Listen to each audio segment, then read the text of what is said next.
You know, when it comes to the Nintendo Wii, it's incredibly easy to build a collection for, but it's incredibly hard to build a great collection for, because you can walk into any thrift store across the country and you're going to find Nintendo Wii games coming at your ears. What's going on, everybody? I'm Jay. Welcome to Square Pegs.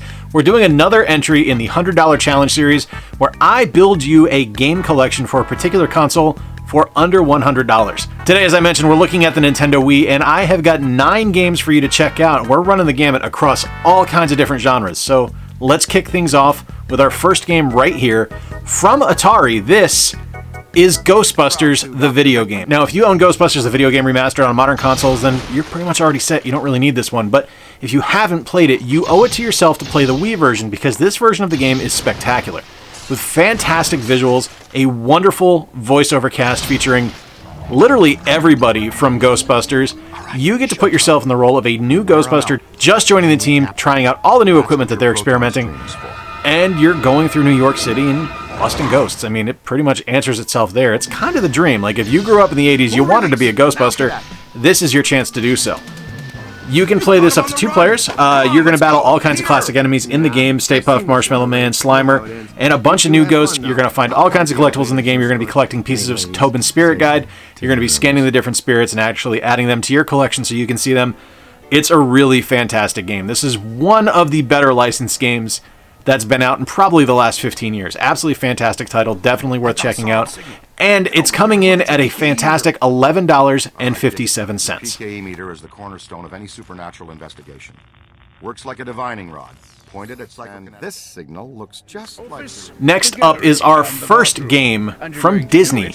And this is Disney Guilty Party. Now, Disney Guilty Party is something that I think a lot of people may have seen in stores and just kind of overlooked. I know I was guilty of it at first, but this game is absolutely magnificent. It's a deductive game. It's kind of like Clue. It's a little bit like Where in the World is Carmen Sandiego, but it's got some really neat mini games built in as you play. You're going to see in the footage here as I'm going through, you're going to be dusting things off to find clues. You have to interrogate the suspects. You can bribe them with different amounts of money and things like that. And the gameplay is really fun single player, but it gets better multiplayer as well. You can play this up to 4 players. You only need to play this with 1 Wii remote, and it's really, really cleverly done. Disney makes fantastic stuff, and this is such a nice kind of breath of fresh air from Disney, because it's got the Disney branding on it. You don't have to play as Mickey. You're not playing as anyone from Tron or like Jack Sparrow or anything like that. You're playing as a completely new set of characters, although I do dig that the kind of like 1940s gumshoe character looks a little bit like Eddie Valiant from Who Framed Roger Rabbit. Disney Guilty Party is kind of a steal. It comes in at $8.09, one of the better games on this list, and something that I think a lot of people need to give some time and credence to, because it's a really fantastic title that a lot of people overlooked. $8.09, definitely worth adding to a collection. Now, I am not one to not toot my own horn, so I'm putting one of the games I worked on this list, and that is Tiger Woods PGA Tour 10. Now, Tiger 10 was probably the #1 sports sim that I worked on, and that includes every NASCAR version I worked on, all the other Tiger Woods that I worked on, the different fight nights, which are great, but Tiger was something really special, especially on the Wii, because adding the Wii Motion Plus functionality and getting that kind of real-life swing in place made this game feel legit.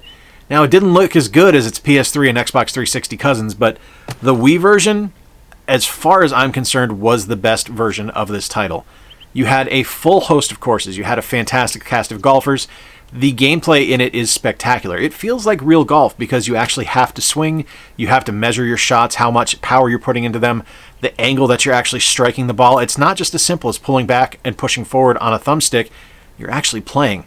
One of the things I really like about this one as well is we included disc golf in it. It was a neat, different way to play the game, and I think it's something that really adds value to the Tiger Woods franchise.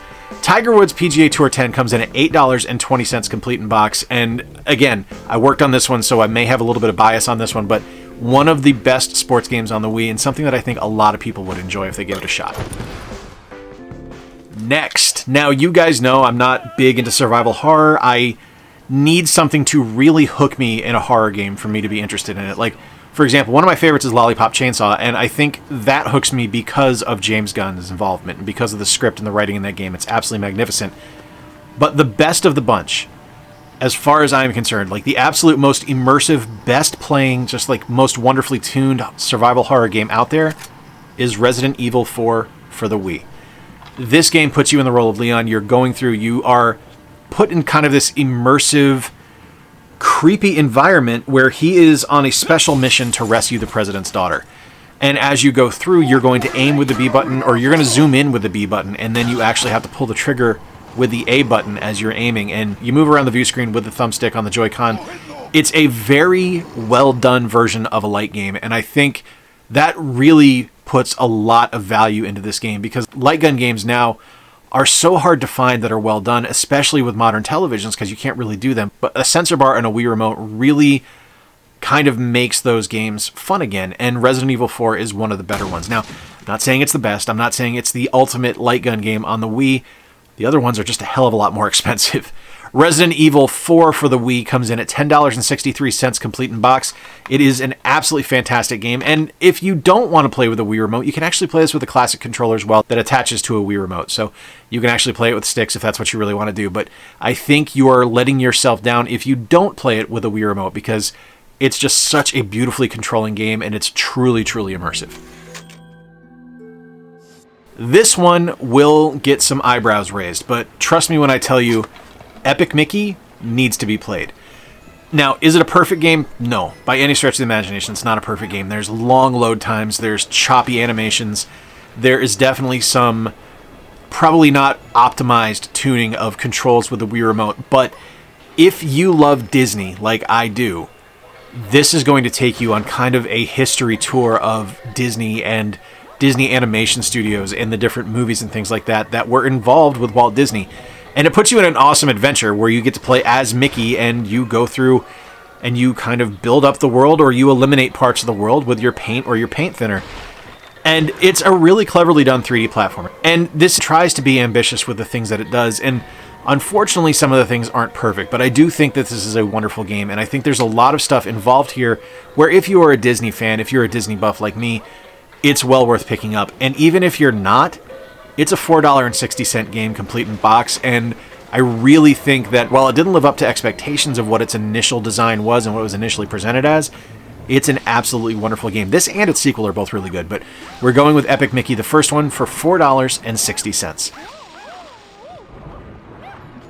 Alright, we're going to go kind of back-to-back on Nintendo games now, and while I admit that this is not my favorite Mario game, you can't go wrong with Super Mario Galaxy. Super Mario Galaxy gets so many points from me for the ambition it had for trying something new.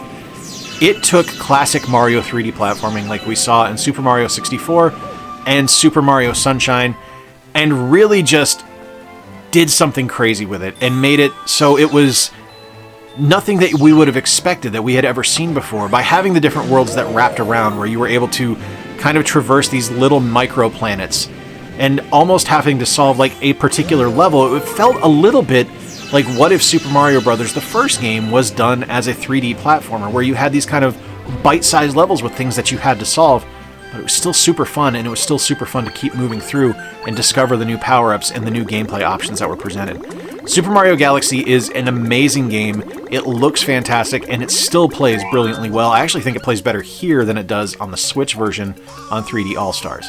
Super Mario Galaxy is a $13.29 game, and it is worth every single penny. Alright, and from Nintendo we have now a 2D platformer, which is ball-bustingly difficult, but you kind of expect it when it's from the Donkey Kong Country series. This is Donkey Kong Country Returns. Now, this can be played with up to 2 players. It does take place back in the Donkey Kong Country universe, so you're on Donkey Kong's Island. Stop me if you've heard this one before, but your banana hoard has been stolen, and it's time to reacquire it. It's a very challenging game. Like, it does not pull any punches whatsoever with the difficulty levels at all, but it is incredibly fun. It's a very charming game. It does not miss anything from the original Donkey Kong Country series. Now, this wasn't developed by Rare or anything like that, but it is a fantastic title. There was a 3DS release as well, which I also have, but the Wii version is an incredibly strong game and definitely worth checking out. Donkey Kong Country Returns is a $15.59 game. It's a really fun title, and it's got some really, really good gameplay in it. All right, now next, I have talked about this game numerous times in the past on the channel, and it is one of my personal favorite Wii games. It makes incredible use of a fantastic IP, and this is Batman the Brave and the Bold. Now, it is a multiplayer game. You can play as both Batman and Robin. You have a bunch of different team-up options that you can bring in other characters for, like these different superheroes, Booster Gold, Guy Gardner, Black Canary, and the levels are really fun. And it is based on the animated series of the same name that was out around the same time when it came out, starring Diedrich Bader as Batman, and it is decidedly not serious. It is a very tongue-in-cheek game from a very tongue-in-cheek series, and it's wonderful. It is one of the best beat-em-up platformers of the generation, a fantastic game on the Wii, and something a lot of people slept on just because it's a licensed game and it was based kind of on a kid's show. But it's fantastic. It's also got some really neat connectivity with the DS version of the game where you can actually have Bat-Knight come in, which is pretty cool. It's a ridiculously fun game. Not super challenging, but it is something where it's really easy to sit down and play and just have a good time at it. Batman Brave and the Bold is $10.86 complete in box, and it is fantastic. If you like the Campy Crusader at all, check this one out. Definitely pick it up. And finally, I have to thank Scott and Jen from Retro Rivals for putting me on the hunt for this game. This is Pirates Plunder. Now, this is fantastic. If you like Castle Crashers, this is Castle Crashers with pirates. You can play up to 4 players. There's different classes that you have with different abilities and different attributes. After each level, when you complete one, you're actually able to kind of up your attributes and increase and improve your character. It's just spectacular. It's a really, really fun game.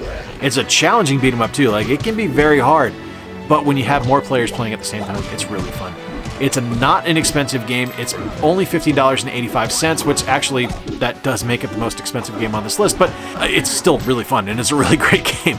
If you enjoy multiplayer titles, if you're looking for a great beat 'em up on the Nintendo Wii, definitely don't look any further than Pirates Plunder. All right, so for our total, we come in at $98.68. If you are just starting out buying a Wii, if you had skipped the console completely when it came out because you were looking for more action from the Xbox 360 and the PS3, this is a pretty good guide to find some great games on there. Now, these aren't the only great games. There's a ton of great games on the Wii, despite the reputation the console has for being a shovelware platform. There's a lot of that too, don't get me wrong, but there's a lot of fantastic titles on there. There are some more expensive ones that you could also invest in as well, but this is a good way to get you started with 9 great games with different gameplay options that I think will make you very happy. Let me know what games you would add to your collection if you were just starting to build a Wii and you only had $100 to do so. Let me know if there's any games on here that you agree or disagree with. If you dig this video, be sure to check out the one linked on screen right now where I build a GameCube collection for $100. There's some pretty awesome games in there as well. Till next time, I've been Jay. Remember to play more games, stay square, and take care. I'll talk to you soon.